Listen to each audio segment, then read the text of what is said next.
Hi hello Haveri ಚಿಕ್ಕ ವಾಹಿನಿಯ ಚೊಕ್ಕ ಸುದ್ದಿಗೆ ಸ್ವಾಗತ ಸುಸ್ವಾಗತ. ವೀರಶೈವರಿಗೆ ಜಂಗಮ ಜಾತಿ ಸರ್ಟಿಫಿಕೇಟ್ ನೀಡಿಕೆ ವಿವಾದ. ಕರ್ನಾಟಕ ಹೈಕೋರ್ಟ್ ವಿಭಾಗೀಯ ಪೀಠದ ಮಹತ್ವದ ತೀರ್ಪು. ವೀರಶೈವರು ಲಿಂಗಾಯತ ಸಮುದಾಯದ ಸದಸ್ಯರಿಗೆ ಜಂಗಮ ಜಾತಿ ಸರ್ಟಿಫಿಕೇಟ್ ನೀಡಿಕೆ ವಿವಾದಕ್ಕೆ ಸಂಬಂಧಿಸಿದಂತೆ ಕರ್ನಾಟಕ ಹೈಕೋರ್ಟ್ ವಿಭಾಗೀಯ ಪೀಠದ ಮಹತ್ವದ ತೀರ್ಪು ನೀಡಿದೆ. ಲಿಂಗಾಯತ ಸಮುದಾಯದ ಜಂಗಮರೇ ಬೇರೆ, ಬುಡ್ಗ ಅಥವಾ ಬೇಡ ಜಂಗಮರೇ ಬೇರೆ. ಇದಕ್ಕೆ ಯಾವುದೇ ಸಾಮ್ಯತೆ ಇಲ್ಲ ಎಂದು ಹೈಕೋರ್ಟ್ ಸ್ಪಷ್ಟಪಡಿಸಿದೆ. ವೀರಶೈವ ಜಂಗಮರು ಬೇಡ ಅಥವಾ ಬುಡ್ಗ ಜಂಗಮರಲ್ಲ ಎಂದು ಹೈಕೋರ್ಟ್ ನ್ಯಾಯಪೀಠ ಮಹತ್ವದ ತೀರ್ಪು ನೀಡಿದೆ.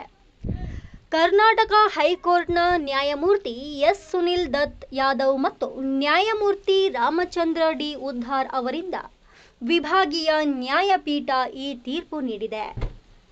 ರಾಜ್ಯ ಸಮಾಜ ಕಲ್ಯಾಣ ಇಲಾಖೆ, ಬೀದರ್ನ ಕರ್ನಾಟಕ ರಾಜ್ಯ ದಲಿತ ಸಂಘರ್ಷ ಸಮಿತಿ, ರಾಜ್ಯ ಸಂಚಾಲಕ ಮಾರುತಿ ಬೌದ್ಧ ಮತ್ತು ಬೀದರ್ ನಿವಾಸಿ ರವೀಂದ್ರ ಸ್ವಾಮಿ ಸಲ್ಲಿಸಿದ ರಿಟ್ ಮೇಲ್ಮನವಿಗಳನ್ನು ಒಟ್ಟಾಗಿ ವಿಚಾರಣೆ ನಡೆಸಿದ ನ್ಯಾಯಪೀಠ ಈ ಆದೇಶ ಹೊರಡಿಸಿದೆ. ವೀರಶೈವ ಸಮುದಾಯದ ಜಂಗಮರು ಪುರೋಹಿತ ವರ್ಗಕ್ಕೆ ಸೇರಿದವರು ಮತ್ತು ಶುದ್ಧ ಸಸ್ಯಾಹಾರಿಗಳು.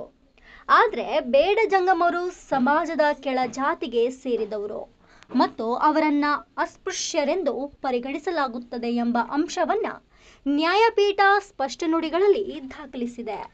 ಪ್ರಭುದೇವ್ ಮಲ್ಲಿಕಾರ್ಜುನಯ್ಯ ವಿರುದ್ಧ ರಾಮಚಂದ್ರ ವೀರಪ್ಪ ಪ್ರಕರಣದಲ್ಲಿ ಮಾನ್ಯ ಸುಪ್ರೀಂ ಕೋರ್ಟ್ ನೀಡಿದ ತೀರ್ಪನ್ನ ಉಲ್ಲೇಖಿಸಿದ ನ್ಯಾಯಪೀಠ, ಈ ಪ್ರಕರಣದಲ್ಲಿ ಜಾತಿಯ ಹೆಸರು ಒಂದೇ ರೀತಿ ಇದೆ ಎನ್ನುವ ಕಾರಣಕ್ಕಾಗಿ ಈ ಜಾತಿಗಳಿಗೆ ಪರಿಶಿಷ್ಟ ಜಾತಿಗಳ ಸ್ಥಾನಮಾನವನ್ನ ನೀಡಲಾಗದು ಎಂಬುದನ್ನು ಸುಪ್ರೀಂ ಕೋರ್ಟು ತೀರ್ಮಾನಿಸಿದೆ. ಹಾಗಾಗಿ ಲಿಂಗಾಯತ ವರ್ಗಕ್ಕೆ ಸೇರಿರುವ ಅರ್ಜಿದಾರರ ರವೀಂದ್ರ ಸ್ವಾಮಿ ಅವರು ಬೇಡ ಜಂಗಮ ಜಾತಿಗೆ ಸೇರಬೇಕಾದ ಪ್ರಯೋಜನ ಪಡೆಯಲು ಹಕ್ಕು ಮಂಡಿಸುವ ಪ್ರಶ್ನೆಯೇ ಉದ್ಭವಿಸುವುದಿಲ್ಲ.